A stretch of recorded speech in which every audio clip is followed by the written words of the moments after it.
your boy D-Rose of the Supremely Black Podcast. Appreciate you tapping in today. Make sure you hit that like button.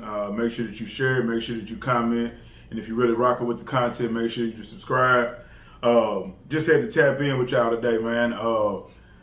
My fans have hit me up and told me just to speak on the issues. There's been a lot of gun violence going on. There's a lot of people getting killed from, within our communities. I'm not just going to glorify that it's rappers and things like that being killed. We know that that's been typically the trend either way. But just want to speak on it from a holistic standpoint is because one of the things that was mentioned is a lot of them are involved in the school system. So the younger generation has the impression that people slanging iron and shooting and killing people are the tough guys. Like, and the whole thing that the exact words was that they're not tolerating any level of disrespect, right? So me being 30, I was born in 91, being raised by guys that was, born in the 80s and grew up in the 90s, they taught us to fight. I remember fighting at, the team camps, the hood camps, in the hood with your people. Like, I remember being in those fights in the projects. That was just a normal thing to do. So I was raised around guys that their overall resolution was to fight. You might have had cliques, you might have got jumped if you was with your crew or with another crew. Those are the type of things that I was just raised by. So when I look and I hear and I see certain things, is that the rise of gun violence is disheartening. So I really get behind the people that are pushing guns down and gloves up, because that's where I was raised around people that we fought. It wasn't about killing and shooting and things like that. And so just to mention a few things is that a lot of the parents, a lot of the older people are saying, well, listen to the rap music. Look at how gangs have enhanced, right? And I think about those two things. I speak on the gangs first.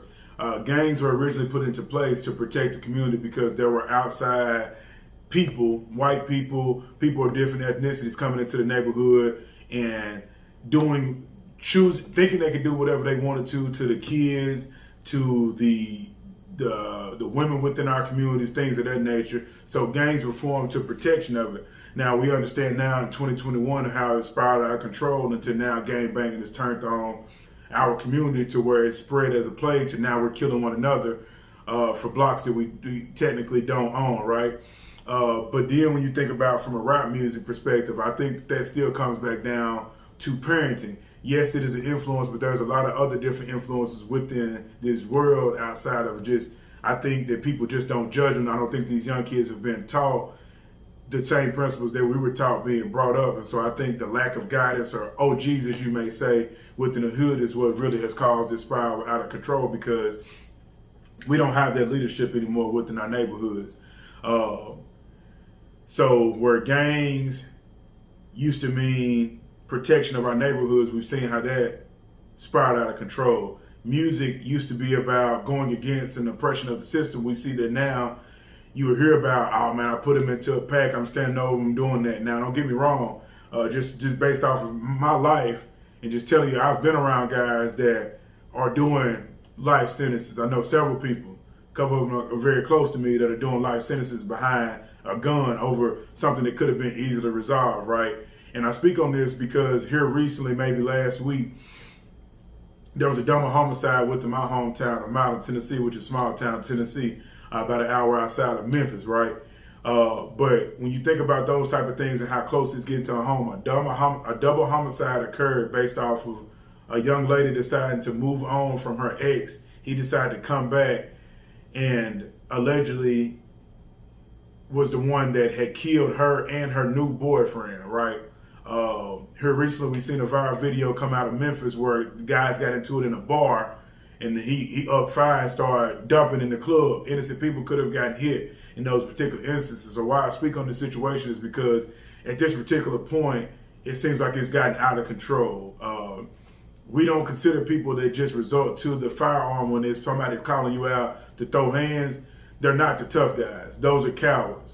I talked to some of my best homies that are doing 20 and 30 years in the penitentiary right now. Them same dudes that come down there, that super rah-rah, that caught double homicides and shot 3 people, killed 3 people, then stepped on everything, is how everybody like to, brag about it. they're nowhere near that tough in the prison system. You know why? Because they don't have that firearm, man. And so we're leading these young kids astray to think that we grew up in a generation that where everybody was swinging iron. They were not. There were guys that had it, but they had it for particular different instances because somebody was coming at them with that same energy. These are people that are being called out for fights or get caught hitting the chest or hitting the mouth, and you got to go home and put them cold peas on your head. That's how we did it back in the day. Now you have these young kids, we got candlelights, it got graffiti t-shirts. You feel me? It's getting that deep. It's no longer you got whooped and you got talked about at school, bro. Like, I don't know if people realize of how crazy it's getting. You feel me? Like, it's not as cool as what people try to be. Like, yeah, you a stepper, yeah, you got that, but you're not going to have those guns when you go to the penitentiary. You're going to always be somebody else that's just quicker to shoot than you. Fighting and going home is completely fine. Get you some cold pork chops or whatever, cold peas, put them on your head, get your little ice. That's how it was back in the day. You didn't want to come outside for a couple of days. You took an L. I done took some myself. I know some of the best fighters. It's always somebody tougher and somebody that can outfight you, man. But that's what it's about, living to fight another day. You feel me? But just to think that people or the younger generation thinks that that's what makes you tough, it's not. Those are cowards, man. Just to be for real with you. Like, and just to see that that's where it's turning is that everybody wants to go guns up and gloves down. We don't realize that we're taking away future doctors, we're taking away future lawyers, athletes, rappers, whatever you want to do or whatever you want to aspire to be, just because we can't put our pride to the side and have rational thinking and killing our own people just to make it seem cool. And our reality is that you were scared to really get your ass whooped because in reality, most of us, just being completely honest, didn't have that male figure within our life that demanded that type of respect from us, that made us walk by a certain code, which is absent from the street because a lot of the ones that was putting that down are locked away. So they're phone calls away instead of phone calls away of being able to pull up in the hood or walking around the hood and doing whatever they typically did, right? And I look at it in this, and I close it out with this, is that everybody has a purpose here. Sometimes there's just going to be an instance where you have to protect yourself at all costs and use your Second Amendment. But these instances that we're talking about are simple things that could have been either avoided for one, or two, you could have simply just fought it out. Somebody got knocked out, somebody got their lip buzzed. That's what it's really all about at the end of the day, bro. Taking somebody's life, killing innocent women, kids, and all that just because, honestly, y'all don't want to take an L or your pride too big, or really not your pride too big. Your pride is fragile because you may have been coddled your whole life and think that everything is supposed to go your way. You ain't never just really had that uncle that pulled you in the backyard and made you put them up real quick. Let me see how your hands is. Make sure you get together, that big cousin. We need to get back to that for us to be able to thrive within our community and build our village up the way that we want to. But we ain't going to be able to achieve that by going the route that we're going and thinking that the soldiers, the ones that's really putting on for our neighborhoods and communities, are the ones that are killing within our communities. Senseless violence. Not real reasons of why you had to use your Second Amendment. Senseless violence because you want to be the so-called tough guy, or you want to be so-called cool, or you want to have somebody that could be in your camp that's rapping that could put you in a song, or you could just throw your whole life away and spend the rest of the time in prison. That's really what it comes down to. And then also I want you fellas to think, I don't care if this is for the older people or the young people. Talk to somebody close to you and think about this when you pull that trigger. Are you ready to deal with the consequences that come with that, for one? And then secondly, if it was on the other hand, do you know how your grandmama and mama and aunties and sisters and siblings and brothers and sisters are going to see or be at a funeral when they're sitting in the front row?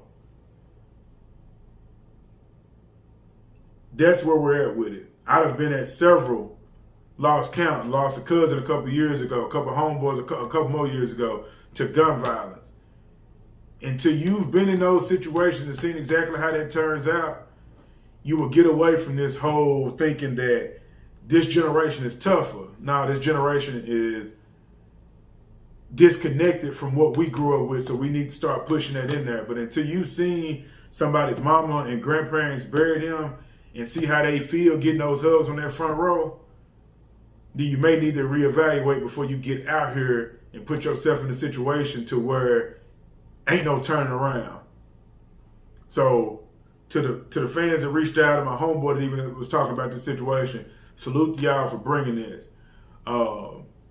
These are just one of those topics that we just got to keep it real and raw with. You feel me? Like sometimes we need to just cut to the chase and just cut the bullshit.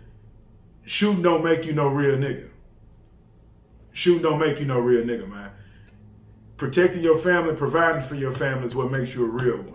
If you have to use your Second Amendment to do what you have to do to make a home, by all means do that.